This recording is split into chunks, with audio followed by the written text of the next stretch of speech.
Okay, so the print is finally finished after a lot of modifications and it is looking incredible. Haven't removed it from the bed yet, but just a quick overview of the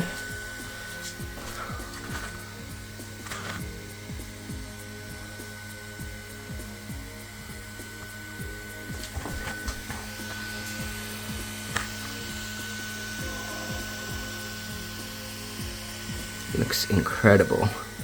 So now let's go clean it up.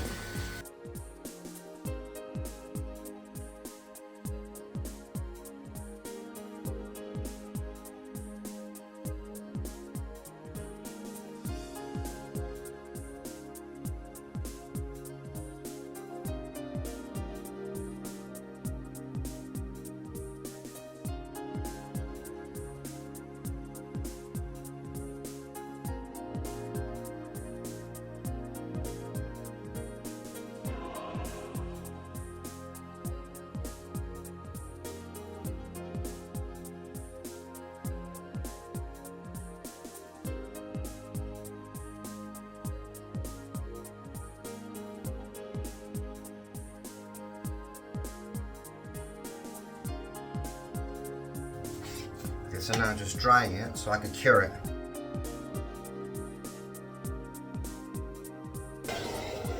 This is also actually a great way to see what parts have been sanded and what haven't. Like you can see there, it's dark, and the parts that have been sanded, obviously they're bright.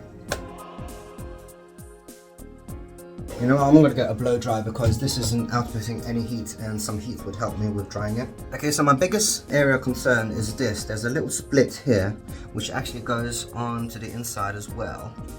I don't want to turn it because it's gonna release the water. Here, you see, I need to seal this area, and from the inside as well. The inside is not so important because no one will see it. But you see, now it's releasing water because that wasn't in there. Even though like I'm trying to my best to get out of it, so I need to dry that in. So here guys, you can see it slightly here, and now so I gotta have my baking powder ready, and I got a little spoon here for the baking powder. So let's release the super glue. Where are we? Here. Not too much, I don't want it overflowing. And then after it's cured, we're gonna sand it down as well. So where's my spoon? And then we'll put baking powder on top, and it instantly solidifies.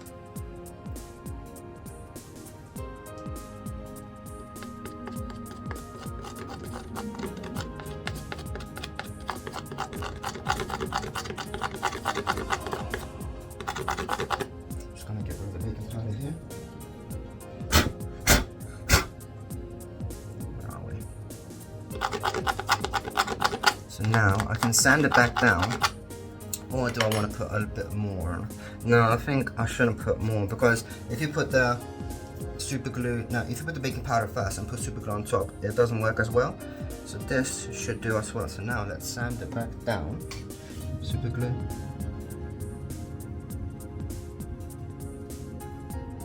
And super glue.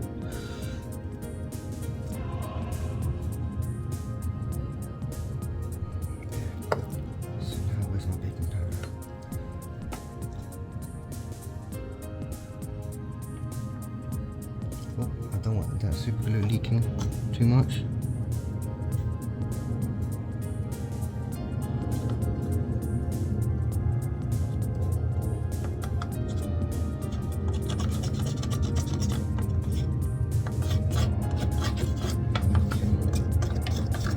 Should be good to go with the sand now.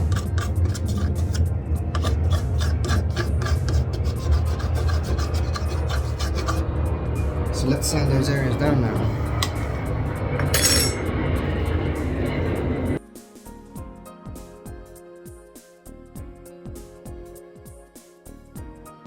Okay, so this has been dried up and it is looking great so far. So this is the filled hole. Now, although you can see it here, after it's going to be puttied and painted, you won't be able to see it. So I'm just doing the test bit of the phone that the client gave me. So the company is RealMe, some Chinese company I believe, and basically this goes in here. The initial model that they gave me did not fit at all, so I had to cut the hole, but now it's slightly too big. And I wanted to, and I've done this on purpose so that, because I'm so limited for time, I don't have the time to reprint anymore. So what I'm going to do now is I'm going to use just some spare plastics that I've printed using FDM printers, and I'm just going to cut it to length and going to super glue it in place. So, but let's just check that it fits with the side, with the back, and that looks awesome like that actually. So look how nicely it fits like that. So that is big success. However, it does slide, so I'm going to correct it, and it doesn't look like I want it like that. I want it more this way. So I think I'm gonna, how many shims do we want to insert? One, I think maybe two. Let's just test two, because at the same time I want it a bit tighter but not too tight, so I'm going to insert two. So I'm going to super glue that in place. So let's just cut off two shims first. Got some scissors here, so I want it like this. So first of all, now these don't really matter how they look, as it's going inside. So let's just cut that across a bit more, and then you see it fits now like that. And now let's make sure that I cut it not too long, because I want it to fit.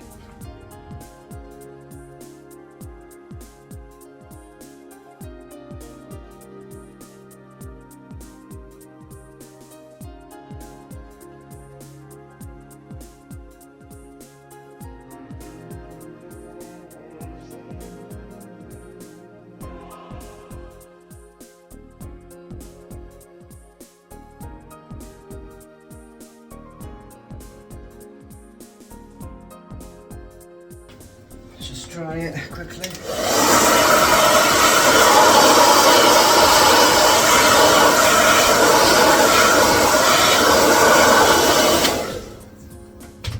That should be the perfect fit. No rattling, and it comes out great. Now this goes on top. Flashing.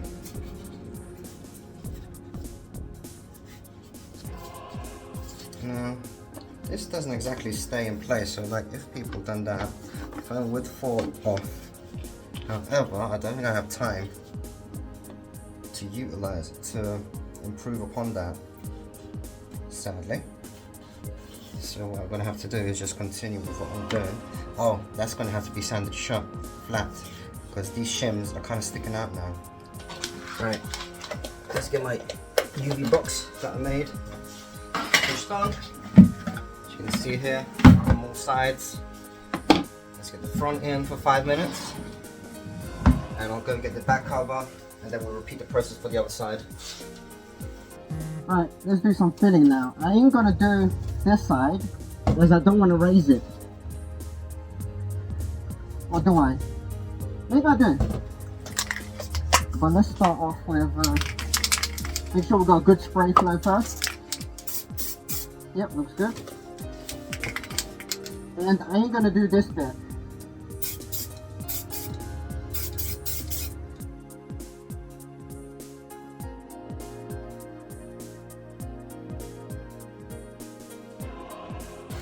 Okay, so a little test of this. So have a look. At the moment,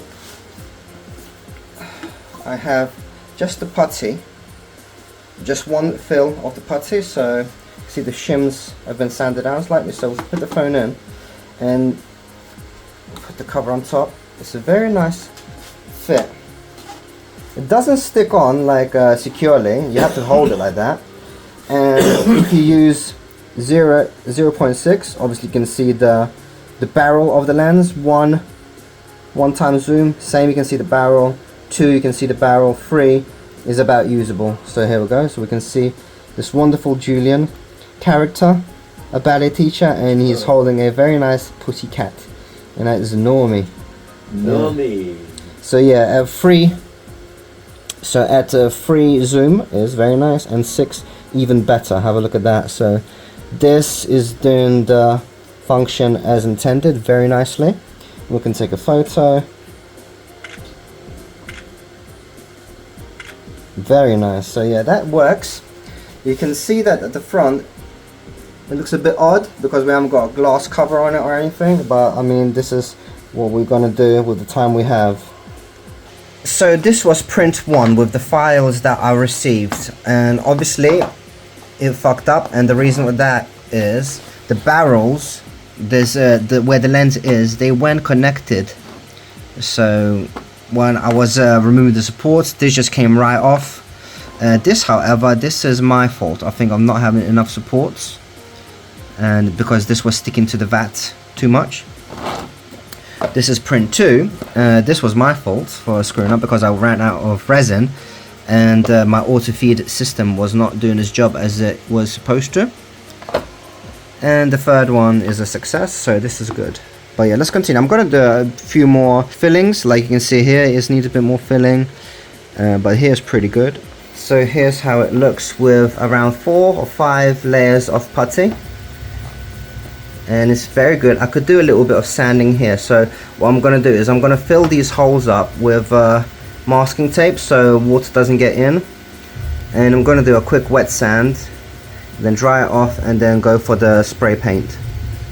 But I'm gonna use like I think 600 grit sandpaper, because I just want to get rid of these little details here, and yeah, I don't want to be too rough. And this is what we have after sanding. I used 320 grit sandpaper with wet sanding and yeah, I didn't putty this side, there's no need. And now I just used a hairdryer as well, just to make sure that it's dry and ready for paint, because it is now. Only a few areas got sanded through the putty, and that's fine with me. So now I can remove this insulation tape and give a nice spray coat of black. I'll do a very thin coat because it needs to dry ASAP. So the customer decided a quick little change to add a little filter. So instead of actually cutting one from acrylic, I thought it'd be just efficient just to use a real filter. So this is a Hoya filter that I have. I think it's a 52 mil. Is it 52 or 62 mil? So you can see Hoya filter. So what I'm going to do is I'm just going to actually permanently glue it in place. So I need to be very careful with the super glue, because super glue and black, it goes white. The black goes white. So I need to put it just on the corner edge. So let's do this, okay? We've got enough glue there. Let's just pop it right on. So you can see a bit of the glue here. So I'm going to get a cotton bud and let's see if I can squish it out. So here we go. This probably won't work. I might need to touch it up with a little bit of paint. And I'm going to just keep using fresh ones. I'm not going to reuse them because you don't want to smear super glue. I think I'll give this like half an hour to see how it cures. See if you can see the... Okay, so let's have a look at the final thing. So here we go, that's the phone case, and we've got the Hoya filter on top of it. Bottom, we've got the shims here, and we've got the phone. That's by that RealMe company. So let's put it in. And let's get the camera in action. So as I mentioned before, 0. Let's actually put a better fit on it. There we go, a bit tighter. So 0.6, obviously you can see the barrel of the lens. Same with 1, same with 2. But with 3, we shift to a better view. And as we can see, it shifts between, there we go. Nice view. You can sometimes see the barrel, but as you adjust it, so does the view. Because I think it does a digital kind of zoom with the 3 times zoom. But that's very nice, I think, until it does that. And then see, it readjusts. I think it's when it tries to focus on something close, then it adjusts to that. But when you're looking further away, it adjusts the view. But let's have a quick look on the outside. On a zoom that kind of view. So yeah. I think that's not bad considering I had like just a few days to get this into an actual printed state.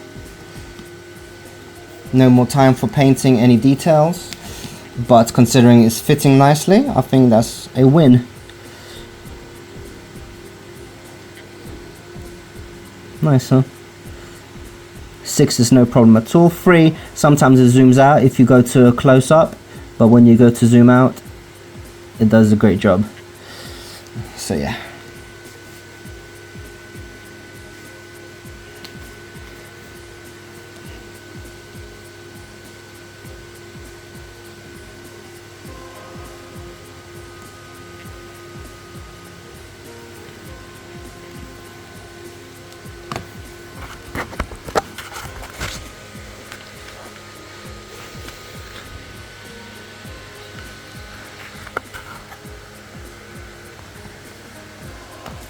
It looks really nice when it's like that as well.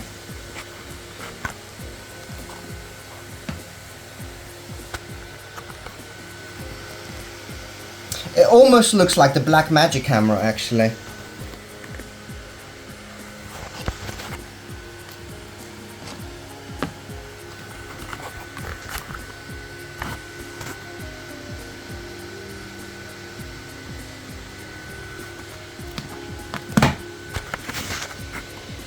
Guys, thank you very much for watching this video.